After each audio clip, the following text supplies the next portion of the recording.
আমাদের মধ্যে অনেকেই আছি আমরা যারা ক্রিশ্চিয়ানো রোনাল্ডোর সমালোচনা করি তার অ্যারোগেন্ট আচার আচরণের কারণে। কিন্তু আপনি কি জানেন 2011 সালে যখন ইউরোপের গোল্ডেন বুট CR7 জিতেছিলেন, পরবর্তী সময় 2017 সালে সেই গোল্ডেন বুটটাকে তিনি নিলামে তুলেছিলেন এবং নিলামে তোলার মাধ্যমে 1.2 মিলিয়ন পাউন্ড আয় হয়েছিল। যে আয়ের পুরো অর্থটা CR7 দান করেছিলেন মূলত ফিলিস্তিনের গাজায় মুসলিম শিশুদের স্কুল সংস্কারের জন্য।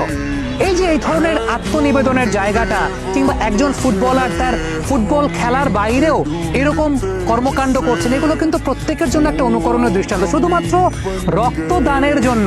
রক্তদানের জন্য তিনি শরীরে কোনো প্রকার ট্যাটু অঙ্কন করেন না। আমরা বিশ্বব্যাপী অনেক ফুটবলারকে দেখে যে শরীরব্যাপী ট্যাটু করছেন, এটা একটা ফ্যাশন বা আইকনিক একটা স্টাইল হিসাবে ব্যবহৃত হয়। বাট ক্রিশ্চিয়ানো রোনাল্ডো ট্যাটু ছাড়াই তিনি আইকনিক স্টার। কারণটা হচ্ছে তিনি ট্যাটু গ্রহণ করেন না, এই কারণে তিনি রক্ত দিতে পছন্দ করেন।